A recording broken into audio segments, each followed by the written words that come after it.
Good morning. It is Wednesday, January 1st, 2025. Happy New Year, and yes, Merry Christmas. This is the RED-C Roundup. Thank you for joining us this morning. I'm your host, Deacon Mike Beauvais. Today, as always, we have a great show planned for you. We're going to be talking with Professor Pavlos Papadopoulos about his article entitled, "All Education is Political." Interesting topic. Interesting article. Professor Papadopoulos teaches at Wyoming Catholic College, and he's taught courses in humanities, trivium, and philosophy tracks. He's also published essays on politics, culture, and education, and they've appeared in First Things, The American Conservative, The American Mind, and elsewhere. Since 2023, he has served as faculty representative to the college's board of directors. Good morning, Professor Papadopoulos. How are you this morning? Good morning, Deacon. I'm very well. Thank you so much for asking, and thanks for having me on. So before we dive into the article itself, what prompted you to tackle this topic? Annoyance, is that the right term? Gentle frustration, I suppose, with my fellow conservatives who understandably react to left-wing politicization of education, left-wing takeover of all of our public institutions by saying we should restore or somehow attain a neutral public space, including in education. And I think through years of reading the classics, reading the American founders, everything in between, I've come to realize that no one thought this way until a few decades ago. No one thought that it was possible, much less desirable. You have to figure out what's possible before you see what's desirable. No one thought it was possible to have a politically neutral education, a morally neutral education, a religiously and morally neutral society until quite recently. And so I wanted to work out for myself and try to share with others these classical thoughts, classical perspective on the necessary place of moral and political formation, even in education.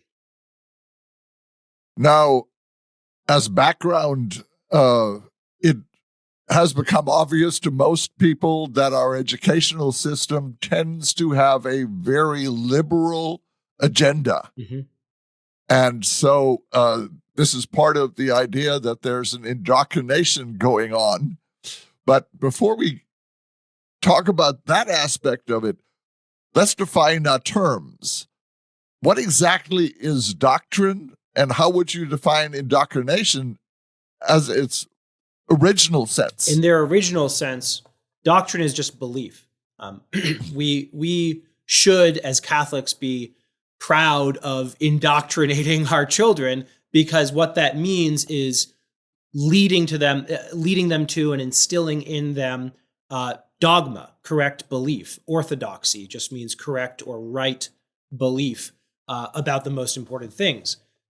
And so in its original sense, indoctrination is simply a term for giving other people certain opinions or leading other people to hold certain opinions as opinions. And that's also important, that it's mere opinion.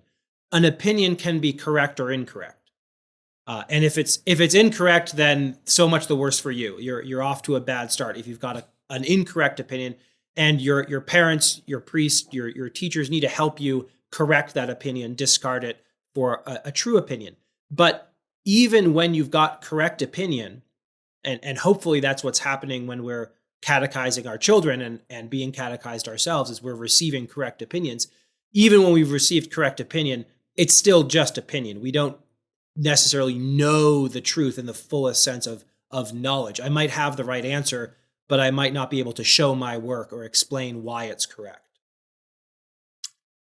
Bernard Lonergan used to explain that all knowledge should always be self-correcting, that our mind should always ask, is my understanding correct? And if my understanding's not correct, what do I need to do to correct it?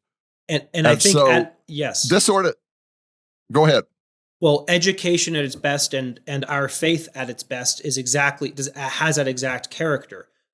It recognizes realistically that we need to begin with mere opinion when we're children, or when we're a beginner in some new field of inquiry that I'm not an expert in. I begin by receiving opinions from authorities who hopefully know what's true here and know more than I do. And I can't help but begin with mere opinion. And yet, if I have the right disposition towards my education, if this is in our faith again at its is truly open to correction, to refinement, and that I would say distinguishes the proper doctrine, proper indoctrination from what I would call ideology. And so I'd make a strict distinction between indoctrination and ideology. And I'd say that what the left has been instilling in our culture and educational system is not just indoctrination, but true ideology. That is a closed system that purports to be able to explain anything and everything. If you just feed all of the data into your Marxist system or into your Nazi system or whatever ideology we're talking about, the ideologue has no humility towards reality, no humility towards his own possible ignorance, and just forces every new fact into a preconceived logical system that is closed from reality. Is there a difference between an effort to pass on information without expecting there to be a result, and passing on an ideology and expecting a person to believe that ideology and lead to a certain outcome? Yeah, the first sounds like liberal neutrality at its best, which I myself am not a great fan of, but that's what it purports to be, is passing on knowledge without any necessary outcome expected. We're neutral towards our outcomes. And the latter sounds like leftist ideology that's not embarrassed to be leftist, that's not embarrassed to be oriented towards their conception of social justice. So there is a difference between those, and if I had to pick between the two of them, I'd prefer the former. I'd prefer to not be mind controlled and to have some kind of space to maneuver. And yet, the point of my article is that liberal neutrality is not actually possible. We can't help but have moral and political opinions, and we can't help but construct educational programs, schools, curricula, environments that have some kind of direction in one direction or another. And so the trick really is to figure out, well, the simple task of figuring out what the truth is, right? This is the big work of actually discerning what the truth is from reason and from revelation. And then to try to craft our schools, our curricula, and so on, so that they actually instill in our students and lead our students to the truth, not towards a sort of neutral buffet where every option is equally valid in the eyes of the school, but to take a stand in favor of truth, in favor of natural truth and supernatural truth, and to guide students towards that truth. And so that's neither of the two options you laid out, right? The two options were liberal neutrality and leftist in ideology. And I'd say genuine indoctrination, giving students the rudiments of the truth in the form of opinion, as we, through the Baltimore Catechism or something like that, as a foundation to make progress towards high level theological reflection or towards genuine scientific knowledge. That's the natural course of an education, is to begin from the rudiments in opinion and move from there towards more and more refined grasp on the truth. Where I was going was that in effect, both of the things I laid out ultimately have a touch of relativism in them, because they're ultimately not admitting that there is a fundamental truth and that we should educate for people to try to seek that truth and come to believe it. And so we have to, in a way, indoctrinate young people with that truth, expecting them to then adhere to that or come to believe it. So there has to be some kind of a doctrine that we pass on. That's right. And why would a parent or teacher do such a thing, surely out of love, right? You want to share the truth and you want to lead your children, your students Yes. to the truth. And so that's an act of love, and it's an omission. It's a sin of omission to not do that, to not actually give students or children in the appropriate way those rudiments of truth. And yet, if you're going to be performing genuine indoctrination in the best sense and not slip into some kind of ideology, in addition to that charity towards the student or child, you also, of course, have to have your own personal humility, which is that I myself may not have grasped the fullness of the truth as Mother Church teaches, or as this science textbook is showing me, or something like that. And so I need to have that humility, and maybe demonstrate at an appropriate age and level to my students, to my children, my receptivity to new information, to new insights from teachers and authorities who are greater than I, or to the new data that comes from experience and experimentation and history and so on. And so it has to be flowing from that charity that we would decide to impart to a student or child the truth at the level that they can grasp it. And it's a good check on ourselves to exercise humility in being receptive to correction. Never taking that stance and principle that the truth is nowhere to be found, or that we have to adopt a purely neutral stance, but having that right disposition of humility and love. In your article, you talk about Plato's distinction between correct opinion and incorrect opinion. Would you talk a little bit about that? Sure.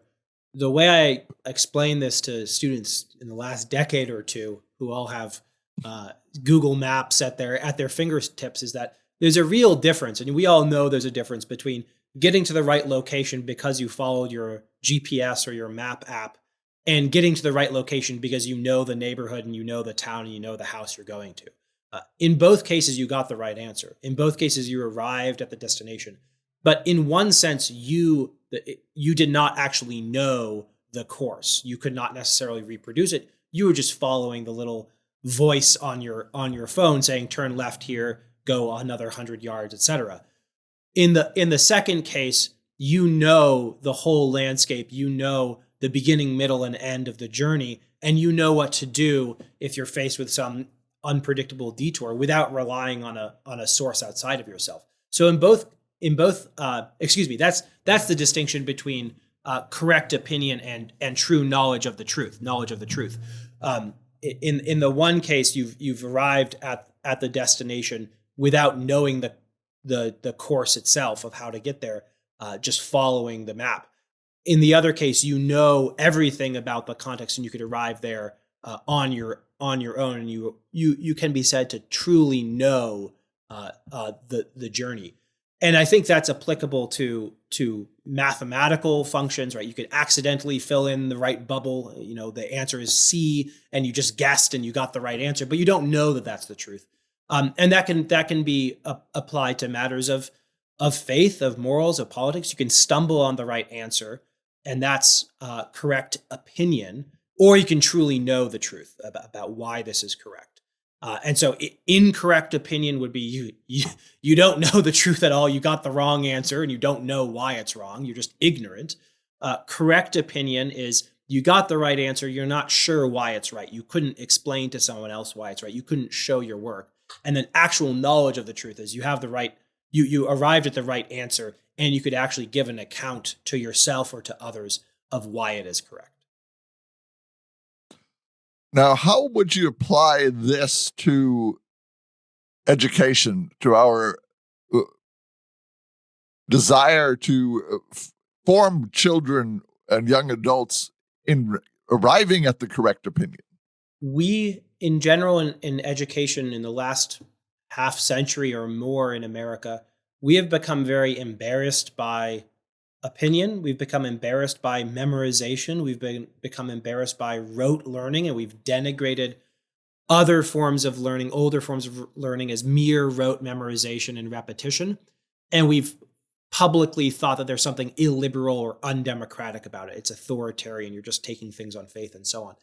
And so we've denigrated the great importance of learning poetry by heart, learning our prayers by heart, learning fundamentals of grammar by heart, just memorizing the fundamentals of each discipline and area of knowledge.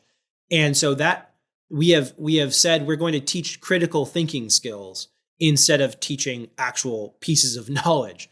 And I think there's a great mistake involved in that. We say that we learn a poem or a prayer by heart, and that's a statement of its intimacy, how intimately we hold it inside of ourselves, in our hearts.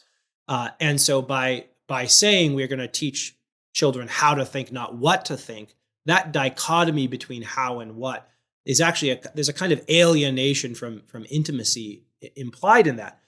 Furthermore, in order to actually know how to think, you have to have something to think about. And so you always have to start with some content to be able to wrestle and criticize and refine.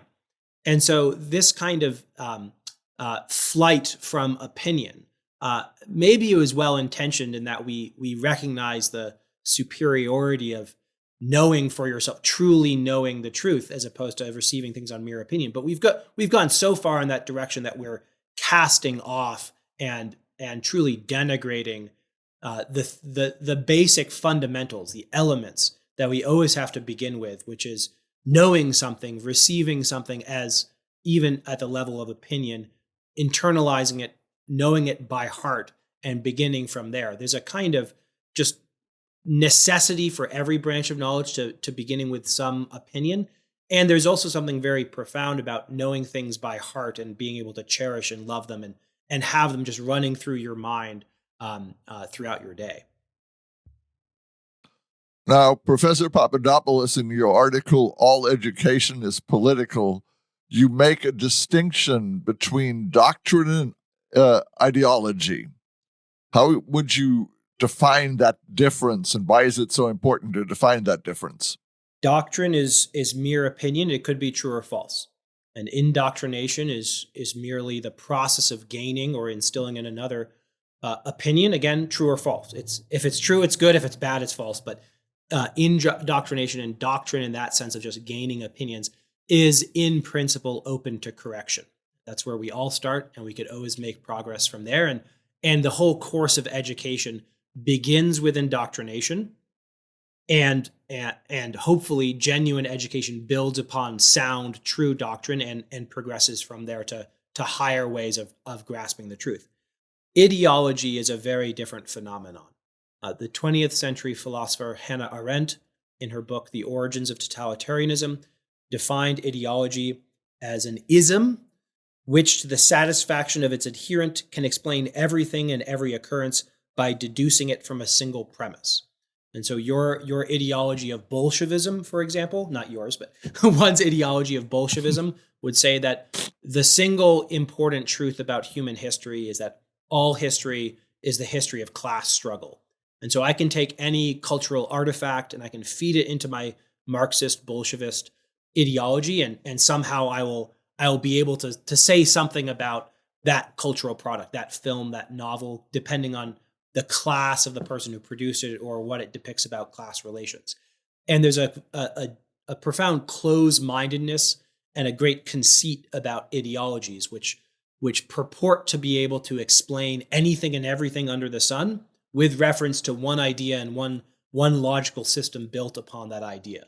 And we see that today in America, especially in the last few decades, especially in left-wing identity politics, racial ideology, and also in gender ideology.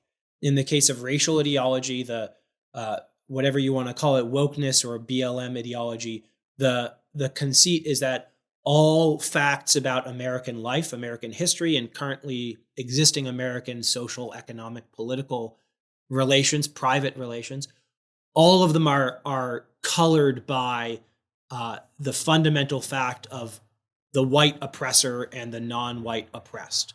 And the whole history of America is flowing from the 1619 original sin committed that was the first slaves arriving in Virginia. And this is not just one of many facts in a very complicated history, but this is the single defining fact about everything in America, no matter how remote from the question of slavery or even race some fact seems. You have to feed it into that system. And so that's an example of an ideological system. Instead of saying slavery was a historical fact and presumably still has important ramifications that we should think through, instead of receiving that fact as one part of a complicated story and then being able to weigh it against other facts and consider it in new lights, that race ideology that exists in the left today totalizes that single fact and purports to explain everything through it. Similarly, with gender ideology, you could say that the secret essence of all American relations is cis heteronormative patriarchal oppression of one sex and one sexual orientation over all other gender expressions, and we need to view every relation in America through that single fact, through the oppressiveness of the patriarchal family structure and so on. And this is the single explanatory fact for all of American life. And if you don't feed every remotely related incident in life into that system, then you're missing the truth, the secret Gnostic truth of all of life. I find it interesting that because you're basically reducing all history to a single viewpoint or influence, it's awful difficult to hold both the 1619 Project and gender ideology at the same time, because they're two different things. And so if they are the determining factor in American history, how do you jive both of them at the same time? Yes, and the left has been working on this problem for decades. Their term is intersectionality, right? And there's sort of overlapping and a hierarchy of oppressions. And in fact, it's actually similar to the communists in Soviet Russia who had in their ideological system, they had real experts in thinking through what would dialectical materialism say, what would the Leninist, Marxist, Maoist system say about this incident. You have to be very well learned in the ideology to think through all of these nuances. And so you have to go to some very highly paid professor or consultant to figure out, look, if I'm a black male but I'm gay, where do I lie in the sort of the oppression hierarchy, as opposed to being a white female who is straight? Which is this? Is it my sex? Is it my sexual orientation? Is it my race that takes precedent? And there's very Byzantine and esoteric systems for working this all out that the left has cooked up. And what's really disappointing about all of this is that it flattens the complexity, the true complexity of human life. It purports to be more nuanced and more sensitive to the diversity of human life, but in fact, it takes all of the incredible diversity of God's creation and of our world and reduces it to a series of factors that can be plugged into a single ideological system or a complicated ideological system. And thereby it prevents us from actually seeing one another as unique individuals who are all God's children and yet also all unique in the way in which we are God's children. And it forces us to view ourselves and one another in these preconceived ideological categories. In your article, you state that race and gender ideology inevitably corrupt education. How do they do that?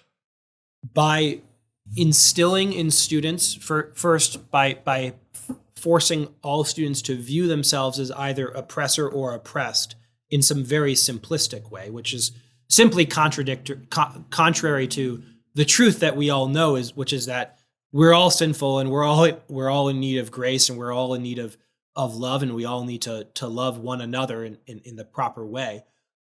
It forces them to see themselves and one another simply in terms of pure power relations of either I am oppressing you or I am oppressed by you, or I am an ally to you in the mutual oppression that we are suffering from this other bad person. That is an obstacle to the social relation that is so essential in the student-teacher relation, in the student-student relation, to be able to have a relationship of trust.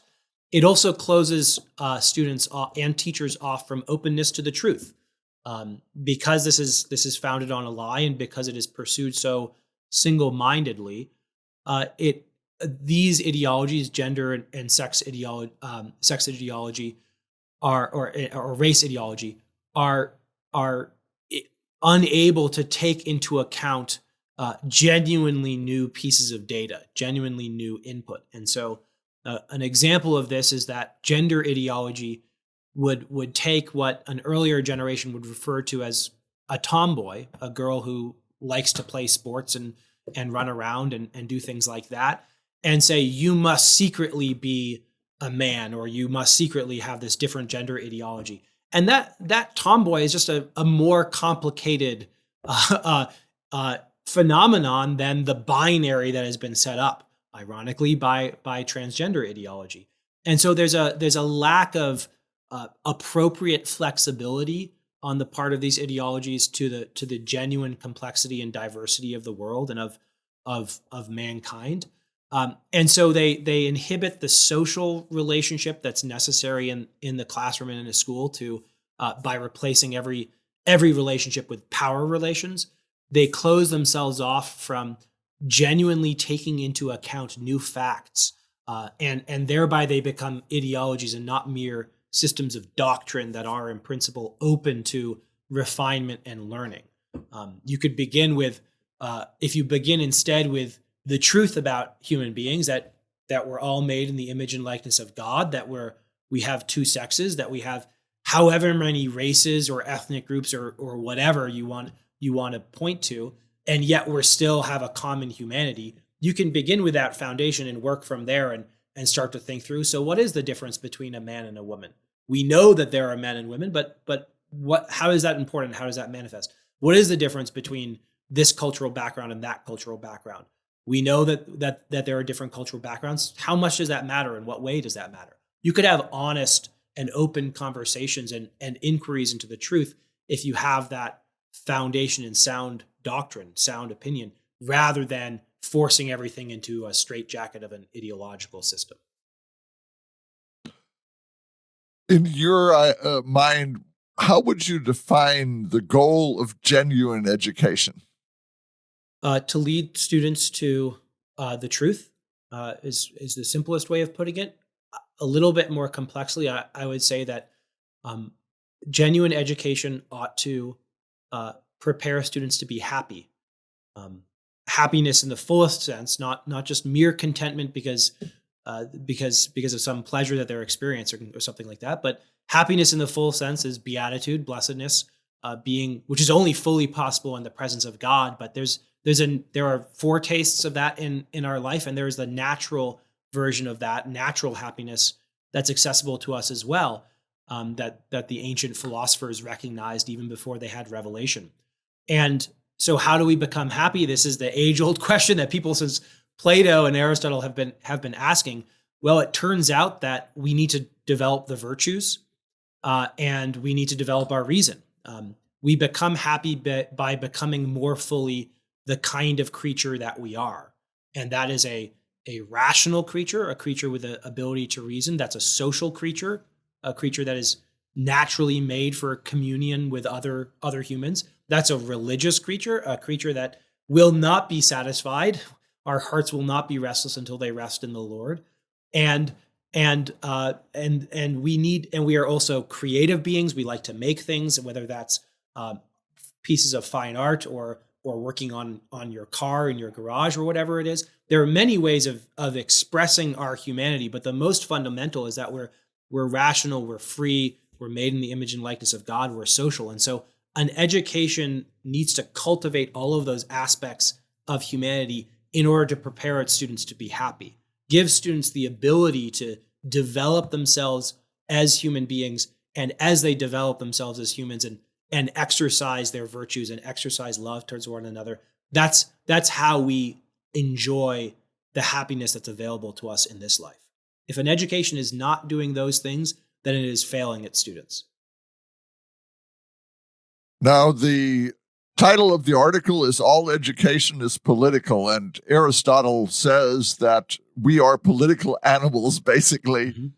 So why is politics a part of education? Yeah, we tend to think of these as very different realms. We tend to think of education as intimately tied up with the human person, with the child, with the college student, and preparing them, giving them new skills and preparing their mind, or at its best, preparing their character to be good citizens, to be good husbands and wives, to be ultimately maybe saints. That's maybe the way at its best that Christians talk about education. And we tend to think about politics as something radically removed from the person. Politics is what the government does. Politics is what the state does. Politics is when some alien authority steps in to mediate disputes between me and my neighbor, make sure we don't step on each other's toes, and so on.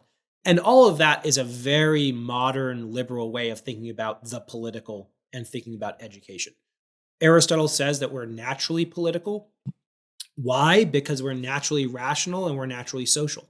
We form other societies, such as the family, even before we form, or more fundamentally than we form political society.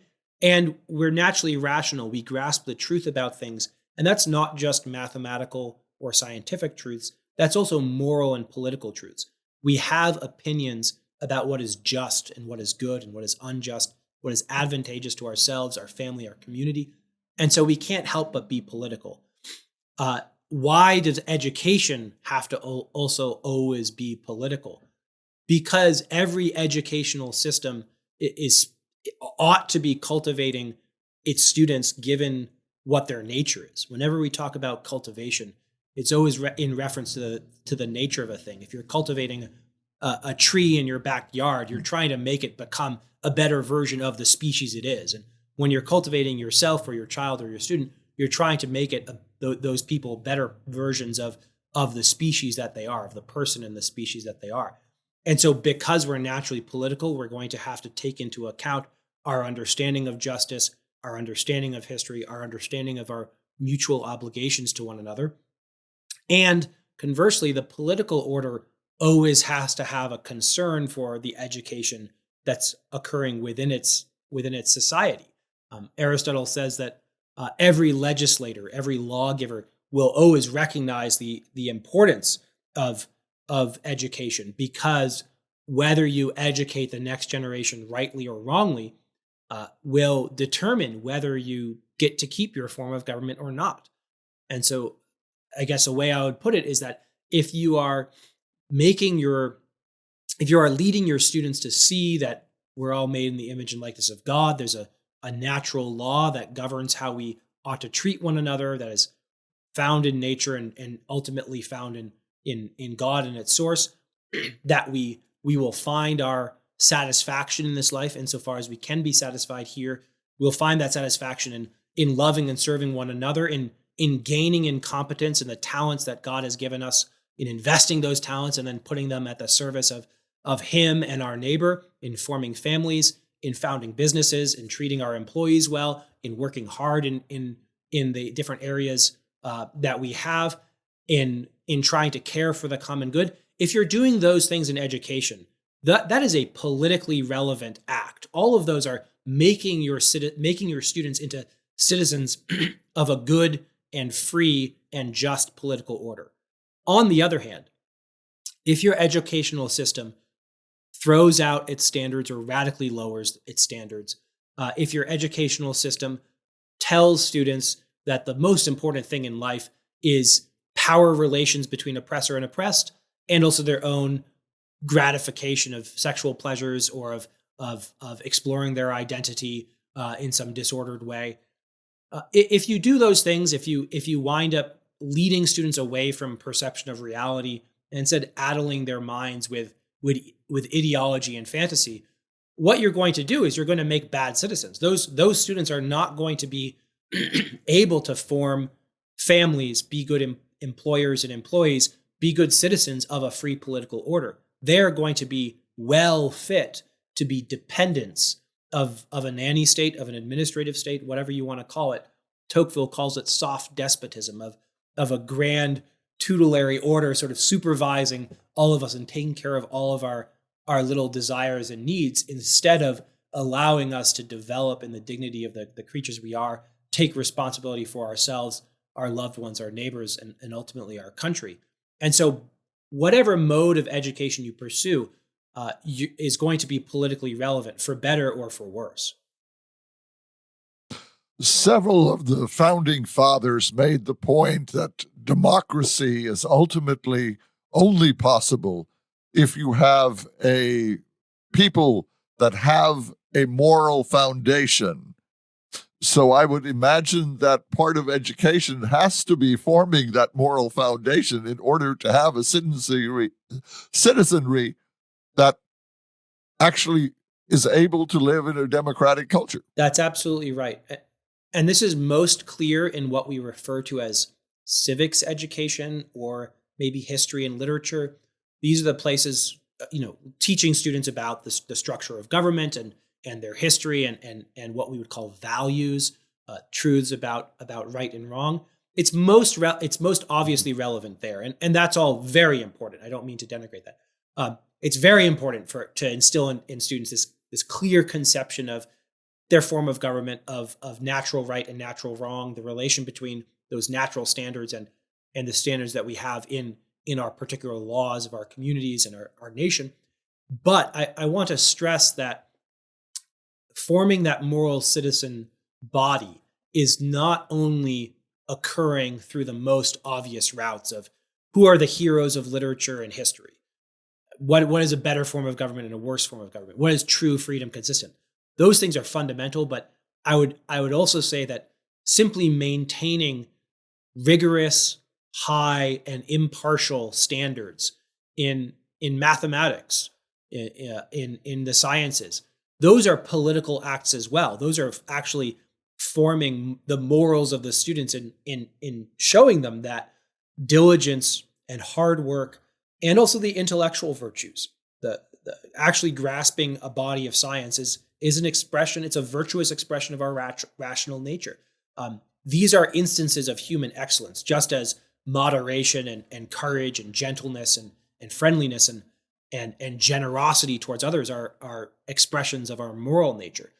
And so I would say that upholding high, excellent standards and upholding the truth, whether that's the truth of science or the truth of morality or the truth of history, the truth of our God-given identity, in any field is itself, you could say, either tending towards a better political order or if you're failing to do so, is tending towards a worse political order by disequipping the students from being able to be good citizens of a free republic.